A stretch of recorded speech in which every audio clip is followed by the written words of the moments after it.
Assalamualaikum warahmatullahi wabarakatuh.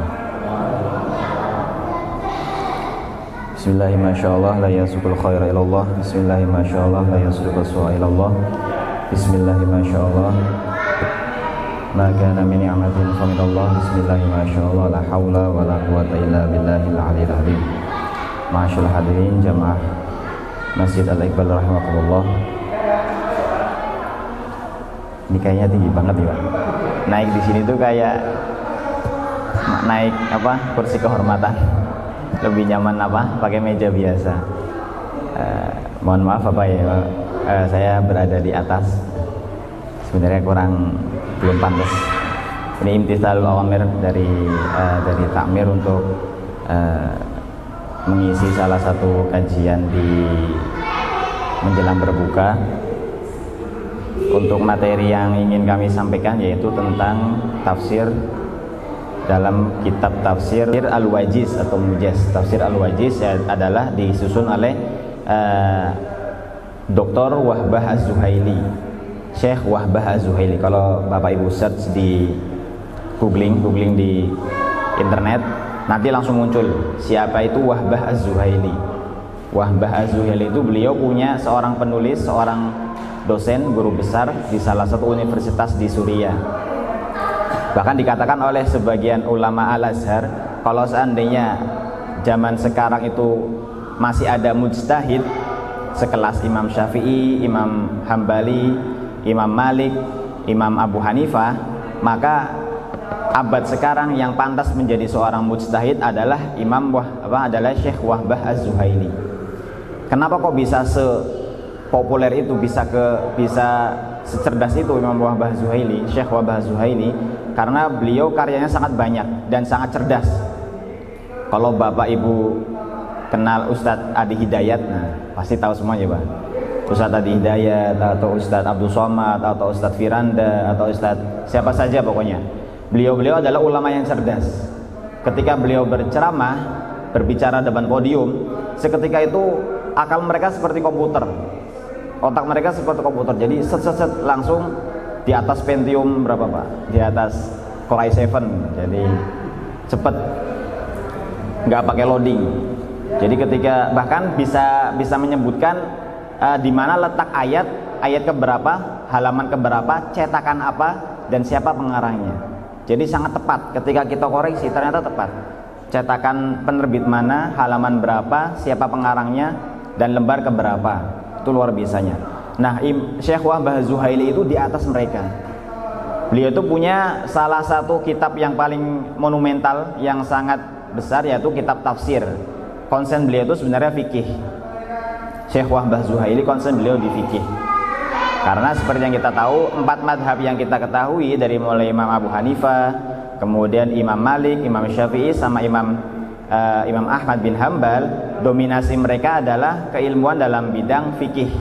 Sekalipun mereka juga ahli hadis, mereka ahli akidah, tapi titik berat keilmuan mereka adalah dalam ilmu fikih. Seperti halnya Dr. Wahbah Az-Zuhaili, beliau punya 3 produk tafsir nih Pak. Ada tafsir Al-Wajiz, ada tafsir Al-Munir, sama tafsir Al-Wasit. Tafsir yang di hadapan kita adalah tafsir Al-Wajiz. Tafsir Al-Wajiz itu tafsir untuk kalangan kita sebagai orang awam. Jadi mungkin 11-12 dengan kitab tafsir Jalalain. Isinya itu tidak begitu berat. Kita kayaknya sudah ada terjemahannya. Kalau yang di hadapan saya ini masih berbahasa Arab. Kemudian tafsir beliau yang kedua, beliau menulis tafsir untuk kalangan mahasiswa. Tafsirnya namanya Al-Wasit, berjumlah 4 jilid. Jadi kebanyakan mahasiswa merujuk, khususnya mahasiswa Universitas Islam, sekolah tinggi Islam itu pada pakainya kitab-kitab tafsir Al-Wasit. Nah, untuk karangan akademisi, peneliti, para doktor, dosen itu menggunakan tafsir Al-Munir. Jadi 3 produk tafsir beliau, yang paling high class, yang paling tinggi adalah tafsir Al-Munir, sejumlah 14 jilid. 14 jilid Pak, kita baca satu kitab aja nggak kelar. Beliau menulis kitab sejumlah 14 jilid. Kita bangga sebagai orang Indonesia karena kita punya ulama karismatik, yang menulis kitab tafsir sebanyak 15 jilid. Ya, selisih jilid lah. Siapa Pak namanya? Indonesia. Nah, Tafsir Al-Misbah.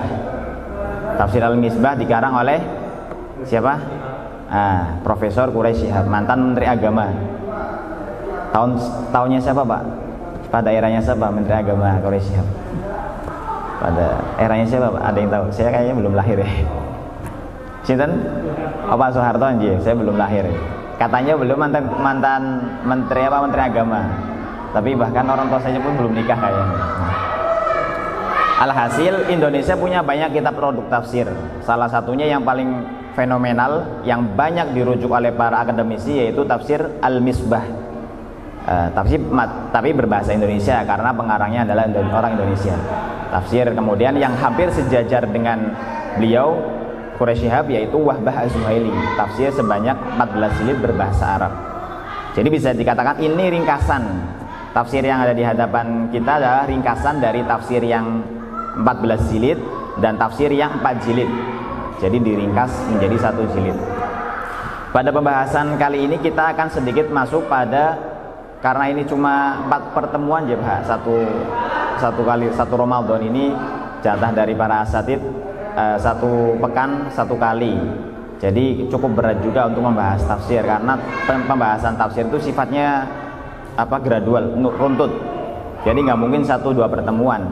Jadi kita berusaha mencari materi, mencari tema yang kira-kira sesuai untuk dalam porsi sebanyak kurang lebih 4 pertemuan. Maka kita pilih yang kira-kira ayat mana atau surat mana yang sering kita baca, tapi kita minim pengetahuan tentang surat tersebut. Kira-kira surat apa Pak? Surat yang minimal setiap pekannya kita baca, tapi barangkali kita belum tahu artinya. Kalau kulhu sudah jelas lah, insya Allah sudah populer, kulhu falak binas. Surat yang sering kita baca yaitu surat Al-Kahfi. Surat Kahfi. Jangan sampai kita tidak membaca surat Al-Kahfi minimal 1 pekan 1 kali dalam pada hari apa Pak? Hari Jumat. Usahakan sesibuk apapun kita dalam beraktivitas, Rasulullah sangat menekankan kita untuk membaca surat Al-Kahfi. Bahkan ulama mengatakan hukum membaca surat Al-Kahfi di waktu hari Jumat atau malam Jumat itu sunnah muakkadah, sunnah yang sangat ditekankan karena konsekuensinya sangat berat kalau kita meninggalkan. Bukan berarti hukuman sih Pak, karena kalau seandainya naudzubillah kita menangi Dajjal, naudzubillah ya Pak, kalau kita menangi Dajjal, kita nggak punya benteng untuk membentengi diri. Sekuat iman apapun yang kita miliki sekarang, belum tentu kita bisa kuat menahan godaan Dajjal. Nah, untuk membentengi itu Rasulullah memberi kiat-kiat, yaitu membaca surat Al-Kahfi. Kalau kita nggak mampu membaca 1-110 ayat dalam surat Al-Kahfi, Rasulullah memberikan alternatif minimal 10 ayat pertama dan 10 ayat terakhir. 10 ayat pertama dan 10 ayat terakhir. Disempat-sempatin lah. Kalau seandainya nggak mampu 10 ayat pertama dan 10 ayat terakhir, pilih yang paling gampang antara 10 ayat pertama atau 10 ayat terakhir. Kalau memang kita benar-benar sibuk sebagai seorang karir, seorang masih usia produktif, masih sibuk, jadi sebisa mungkin kita pilih yang paling singkat nggak apa-apa. Tapi kalau kita yang masih punya luang banyak, insya Allah sangat rugi kalau kita menyia-nyiakan membaca surat Al-Kahfi pada hari Jumat. Nah, problem kita saat ini barangkali masih banyak yang belum mengetahui makna dalam surat Al-Kahfi apa saja. Kalau saya bertanya Bapak Ibu, ada berapa kisah dalam surat Al-Kahfi? Nah, yang paling populer apa aja Pak? Yang paling populer. Tadi itu saya bawa catatan, bawa kerpean tadi itu. Ketinggalan. Kisah apa saja yang terdapat dalam surat Al-Kahfi? Kisah Nabi Musa dengan Nabi Khidir. Nah, pertama. Jadi kalau menurut Imam Ibnu Katsir dalam tafsirnya beliau juga punya produk tafsir ya Pak. Beliau mengatakan bahwa sekurang-kurangnya ada 4 kisah dalam surat Al-Kahfi. Yang pertama, yang kalau kita runtut ya, kalau kita runtut dari mulai ayat pertama sampai 110, rangkuman kisahnya itu yang pertama yaitu tentang Ashabul Kahfi yang dijadikan nama surat Al-Kahfi. Aslinya Al-Kahfu ya Pak, Al-Kahfu. Kenapa kita sering melafalkan Al-Kahfi? Karena menjadi kalimat menjemuk. Kalau kita belajar bahasa Arab, suratul Kahfi maka menjadi kalimat majemuk. Surat Al-Kahfi menjadi kasroh kalau dalam gramatikal bahasa Arab. Suratul Kahfi. Orang Indonesia biasa memotong, maka disebut dengan Al-Kahfi, kahfian. Padahal yang tepat itu kahfu. Al-Kahfu artinya gua. Yang pertama kisah kisah Ashabul Kahfi. Yang kedua kisah dari dua orang pemuda, dua orang yang keduanya punya kebun, jannatan. Satu orang kaya, satu orang miskin. Si kaya ini sombong. Jadi Allah murka kepada orang tersebut sehingga Allah porak-porandakan kebun tersebut. Ini kisah kedua. Walaupun anonimus, jadi kisahnya itu sangat general. Pada tahun keberapa kisah tersebut, kapan terjadinya, pada era siapa, kita nggak tahu. Tapi alhasil kisahnya ada, karena tidak mungkin Al-Quran itu hadis dan yuftara. Tidak mungkin Al-Quran itu hanya sebatas dongeng, tapi pasti ada tempat kejadian perkara, ada TKP-nya. Kisah yang ketiga yaitu kisah Nabi Musa alaihissalam dengan sinten Pak? Dengan Nabi Khidir. Sebenarnya kata Khidir itu penafsiran dari para ulama, tapi sudah sepakat. Kata Khidir sendiri tidak termaktub dalam Al-Quran. Karena di situ tertulis hanya abdun hamba. Kemudian ditafsirkan oleh para ulama bahwa abdun di situ adalah Nabi Khidir dengan melalui banyak literasi, salah satunya hadis Rasulullah. Jadi para ulama sepakat bahwa orang yang bersama Nabi Musa berguru pada orang tersebut adalah Khidir. Khidir itu adalah, ulama juga sepakat, beliau bukan cuma orang soleh, tapi di atasnya orang soleh adalah seorang nabi. Tapi beliau bukan rasul. Jadi tingkatannya itu rasul, nabi, baru orang solehin, waliullah. Jadi beliau itu di tengah-tengah, hanya sebatas beliau adalah seorang nabi yang wahyunya itu hanya sebenarnya untuk beliau sendiri, buat beliau sendiri, tidak wajib untuk menyampaikan ke umatnya, ke orang lain. Oleh karena itu yang menuntut untuk belajar itu bukan Nabi Khidir kepada Nabi Musa, tapi Musa sendiri menuntut untuk belajar kepada beliau, yang melalui perintah Allah, bahwa Allah memerintahkan kepada Nabi Musa untuk kamu belajar kepada Nabi Khidir. Karena mohon maaf, Musa itu sekalipun seorang rasul, seorang nabi ulul azmi yang dipilih dari sekian ribu para nabi, dipilih hanya 5, yaitu salah satunya Nabi Musa alaihissalam. Jadi setingkat itu pun Nabi Musa itu punya sedikit kekurangan, tapi kekurangannya bukan dalam hal manusiawi ya Pak. Kekurangannya maksudnya bukan seperti kita. Kata Ibnu Katsir itu mengatakan bahwa Nabi Musa kenapa diperintahkan untuk berguru kepada Nabi Khidir. Nah, kita kan mungkin bertanya, seorang rasul itu tentu derajatnya lebih tinggi dari seorang nabi. Seorang nabi derajatnya pasti lebih tinggi dari seorang orang soleh. Pertanyaannya, kenapa Allah memerintahkan Nabi Musa alaihissalam berguru kepada orang yang grade-nya lebih rendah dari Nabi Musa itu sendiri? Mungkin kalau kita analogikan, masa iya mungkin seorang mahasiswa, seorang doktor disuruh berguru kepada mahasiswa S1? Nggak mungkin ya Pak, gengsi lah pasti.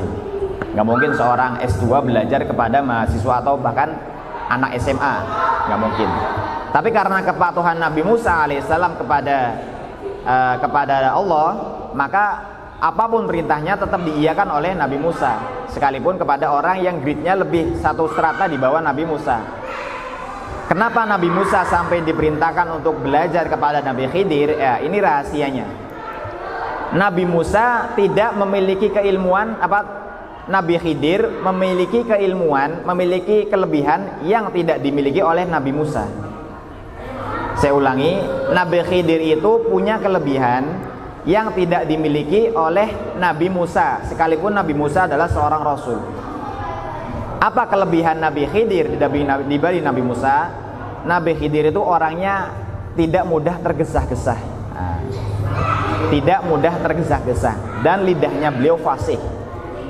Nah, kalau kita mungkin waktu kecil kita dengar Nabi Musa itu lidahnya nggak fasih, ya memang benar Nabi Musa itu nggak fasih. Bahkan kalau kita bandingkan mungkin sama Imam Masjidil Haram, kemungkinan mungkin masih fasih Imam Syekh Sudes mungkin. Karena memang benar Nabi Musa itu menurut riwayat beliau nggak fasih lidahnya, mungkin bahkan nggak bisa ngomong R mungkin ya Pak. Tapi sekelas beliau pun masih Allah angkat menjadi seorang Rasul. Karena kisahnya waktu beliau kecil kan, ketika dipilih untuk memilih antara antara makanan dengan bara api, ketika beliau masih merangkak di kerajaan Fir'aun, yang Nabi Musa pilih itu adalah bara api, areng. Jadi beliau makan, maka sampai besar lidahnya beliau itu celat. Seperti itu kisahnya. Jadi ada dua kelebihan yang dimiliki oleh Nabiullah Khidir alaihissalam yang tidak dimiliki oleh Nabiullah Musa alaihissalam, yaitu pertama, Nabi Khidir itu orangnya penyabar dan tidak tergesa-gesa, sehingga Allah memerintahkan Musa untuk belajar ke Nabi Khidir. Kenapa kok sampai sedetail itu tidak tergesa-gesa? Apakah Nabi Musa itu orang yang tergesa-gesa? Nah, ini ulama mengatakan bahwa sedikit tergesa-gesa Nabi Musa. Buktinya apa? Nah, buktinya ya kisah Nabi Musa itu dengan Nabi Khidir cepat mengambil keputusan. Salah satunya yang kisah paling masyhur adalah ketika Nabi Musa alaihissalam menampar seseorang sampai orang itu mati. Jadi satu kali tamparan itu langsung mati, Pak. Kuat. Jadi kekuatan Nabi Musa itu 10 kali dari orang biasa. Sampai beliau bisa mengangkat batu. Tapi kekuatan Nabi Muhammad itu 30 kali dari umat, dari manusia. Jadi masih kuat Nabi Muhammad ya Pak. Nabi Musa yang sekuat itu masih ada pesaingnya, yaitu Rasulullah. Kembali kepada pembahasan bahwa Nabi Musa itu agak tergesa-gesa. Salah satunya di kisah tersebut tidak langsung melerai antara dua orang yang berselisih, tapi yang menurut Nabi Musa itu salah langsung digampol sampai mati, sampai dikejar orang-orang Bani Israel sampai kabur dari negaranya. Karena beliau tidak mengambil kesimpulan dulu. Kemudian beliau juga tadi Nabi Khidir itu orangnya fasih, sehingga Allah pertemukan antara Nabi Musa alaihissalam dengan Nabi Khidir alaihissalam. Ini kisah yang ketiga ya Pak, kisah Ashabul Kahfi. Kemudian kisah dua orang yang memiliki dua kebun, yang satu orangnya miskin, yang satu kaya, tapi yang kaya itu sombong, maka Allah porak-porandakan kebun tersebut, Allah jadikan dia jatuh miskin. Kemudian kisah Nabi Musa dengan Nabi Khidir berguru dengan tiga peristiwa ya Pak. Peristiwa tentang tentang dirobohkannya dibolongi perahu yang masih benar kok dibolongi. Itu kan kalau Nabi Musa nggak sabar kan harusnya diempet dulu ya Pak. Itu salah satu karakter Nabi Musa. Jadi harusnya beliau karena itu perintah Allah ya harus diempet dulu. Tidak langsung menjudge bahwa Nabi Khidir itu salah.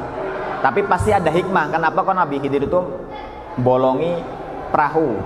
Oh, ternyata ada rahasia di baliknya. Nanti insya Allah kita bahas.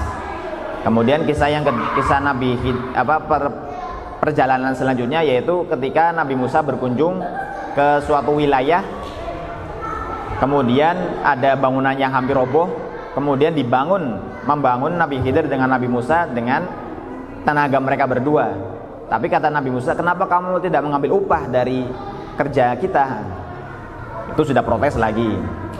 Kemudian kisah yang ketiga yaitu kisah yang menurut kita mungkin agak kontroversi, yaitu ketika Nabi Khidir mencabut nyawa, bukan membunuh ya Pak. Kalau bahasa lembutnya, bahasa ahli tafsir itu tidak membunuh. Sekalipun redaksi dalam Al-Quran itu faqatalahu, maka Nabi Khidir membunuh. Tapi kata ulama tidak membunuh. Terus bagaimana cara membunuhnya Nabi Khidir kepada anak kecil yang tidak punya dosa? Bukan membunuh, tapi mencabut. Allah memberikan izin seperti keahlian malaikat Israel. Malaikat Israel kan punya tugas mencabut nyawa. Jadi jangan kita berpikir bagaimana cara Nabi Khidir membunuh, dengan disembelihkan, naudzubillah, dengan dipukulkah? Tidak diapa-apakan, ya dicabut aja nyawanya, yaitu seperti itu. Bukan lantas membunuh dengan keji tidak seperti itu. Nah, itu pun Nabi Musa protes. Kok ada seorang anak kecil yang nggak punya dosa, masih polos, tapi kok ujuk-ujuk dicabut nyawanya? itu juga protes lagi, nggak mengambil kesimpulan dulu dari apa yang dilakukan oleh Nabi Khidir alaihissalam. Kemudian kisah yang ketiga yaitu yang keempat nih Pak. Kisah yang keempat yaitu kisah Dzulqarnain. Kisah seorang raja yang memiliki kekuasaan antara barat sama timur. Jadi pernah suatu zaman tersebut dipimpin oleh seorang pemimpin adil yang bertauhid kepada Allah, yaitu Raja Dzulqarnain. Kekuasaannya antara barat sama timur. Itu nggak bisa kita bayangkan. Jadi ini 4 kisah yang terdapat dalam surat Al-Kahfi yang insya Allah akan kita bahas satu persatu kalau cukup waktunya. Nah, pada ayat-ayat pertama, kalau kita perhatikan di dalam Al-Quran, kita sering menemukan tanda ain, coba ain. Kalau kita baca Al-Quran kan sisi kanan kiri itu ada ain, coba. Ain itu maksudnya apa, Pak? Ain. Kita sering menemukan huruf ain, tapi kita nggak tahu artinya, maksudnya ain itu apa. Nah, ain itu adalah tanda, bisa ada dua sebab, ada dua alasan kenapa ulama menyematkan ain di dalam Al-Quran untuk mempermudah kita. Ain itu adalah singkatan dari ruku. Ruku itu adalah batasan kita untuk membaca Al-Quran. Jadi ulama dahulu itu kalau mengimami sholat itu tidak melulu bacanya surat juz amma, nggak kayak kita. Kalau kita karena hafalnya surat Wadduha sampai ke bawah ya seadanya kita. Ulama-ulama dulu itu dikatakan ulama yang mereka hafid Quran. Jadi mereka membaca Al-Quran di surat manapun bebas. Mereka sudah hafal ayat manapun. Untuk mempermudah pemahaman seorang makmum dengan imam, maka dibuatlah ruku. Ruku itu kan gerakan sholat ya Pak. Jadi ketika imam membaca Al-Quran, membaca surat Al-Quran, itu batasan seorang imam memindah gerakan mereka, yaitu ruku, intikol. Setelah membaca surat, maka ayat keberapa yang seharusnya berhenti imam tersebut, maka berhentinya di bagian ruku. Seperti itu. Ini yang pertama. Yang kedua adalah pergantian antara bab satu dengan bab yang lain. Ini untuk lebih mudah kita pahami. Jadi kalau kita baca terjemahnya, itu biasanya antara ruku satu atau antara paragraf satu dengan paragraf yang lain itu sudah beda sudah beda bab.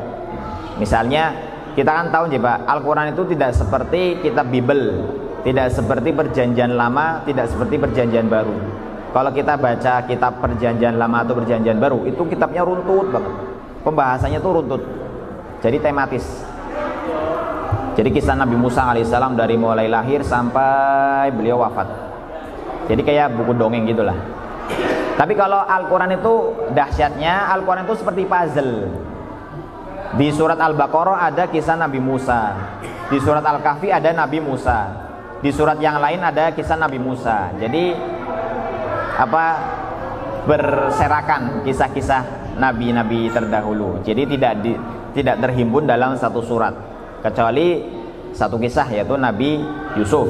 Kalau Nabi Yusuf Allah buatkan surat khusus, yaitu surat Yusuf, yang kalau kita baca dari ayat pertama sampai ayat 111 kalau salah Yusuf, itu kisahnya Nabi Yusuf semua. Jadi itu kekhususan surat Nabi Yusuf, surat Yusuf.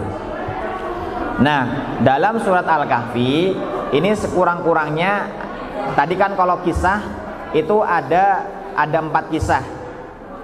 Tapi kalau bab dalam surat Al-Kahfi itu sekurang-kurangnya ada 7 bab. Ada 7 bab. Jadi yang 4 itu kisah besar yang tadi kami sebutkan, dan yang ketiga adalah non kisah, bukan kisah. Tapi ada agak nyerempet-nyerempet dikit tentang kisah, ada kesinambungan. Ma'asyiral hadirin rahimakumullah. Pada paragraf pertama, ayat pertama, ayat 1, kalau kita perhatikan ayat 1 sampai ayat ke-10, atau sampai ayat ke-11. Ayat ke-1 dari alhamdulillahilladzi anzala ala 'abdihil kitab wa lam yaj'al lahu iwaja sampai pada ayat ke-10 itu masih belum membahas tentang kisah. Jadi belum membahas tentang kisah, tapi tentang teguran Allah kepada hamba-hambanya yang menjadikan Allah sebagai, yang mengatakan bahwa Allah itu punya anak. Jadi ini teguran bagi Allah. Karena kalau kita tahu sejarahnya, Nabi Adam, zaman Nabi Adam itu belum ada kesyirikan. Zaman Nabi Adam itu belum ada kesyirikan. Mulai ada praktek kesyirikan itu pada zaman Nabi Nuh alaihissalam. Zaman Nabi Nuh alaihissalam itu sudah ada praktek kesyirikan, sudah menyekutukan Allah. Sampai majunya zaman, jadi setelah zaman Nabi Nuh alaihissalam, praktek penyembahan itu sudah mulai tidak terkontrol. Sampai-sampai mengatakan bahwa Uzairu ibnullah wa Isa ibnullah. Orang-orang Yahudi mengatakan bahwa Uzair adalah putra Allah. Kemudian Nabi Isa alaihissalam, orang-orang Nasrani mengatakan Isa adalah putra Allah. Orang-orang kafir Quraisy Mekah mengatakan bahwa malaikat-malaikat adalah putra-putranya Allah. Nah, itu kan kurang ajar banget. Sudah menjadikan Allah sudah menganggap Allah itu punya anak. Padahal Allah itu lam yalid wa lam yulad. Allah itu tidak beranak dan tidak beranakan, dan tidak diperanakan. Wa yunzirul ladzina qalu takhadallahu walada. Allah memberikan peringatan kepada mereka yang mengatakan bahwa Allah itu ittakhadallahu walada. Allah menjadikan hamba-hambanya sebagai putra-putranya beliau. Sangat tidak etis terhadap Tuhan kita, yang notabene adalah Tuhan yang tidak beranak dan tidak diperanakan. Ini pada bagian pertama. Nah, pada bagian kedua, pada bab kedua atau pada paragraf kedua, barulah masuk pada pembahasan kisah Ashabul Kahfi. Nah, pada kisah Ashabul Kahfi. Ini sedikit kita bahas tentang kisah Ashabul Kahfi coba. Sebelumnya, kalau kita belajar tafsir, tentu tidak afdol kalau kita mempelajari tentang sababun nuzul, sebab turunnya ayat. Karena turunnya Al-Quran itu berbeda dengan turunnya kitab-kitab lain. Allah itu memiliki 104 kitab, dari mulai Nabi Adam alaihissalam sampai Nabi Muhammad SAW. 104 kitab tersebut yang wajib kita ketahui adalah berapa, Pak? Ada 4. Nah, Taurat, Zabur, Injil, sama Al-Quran.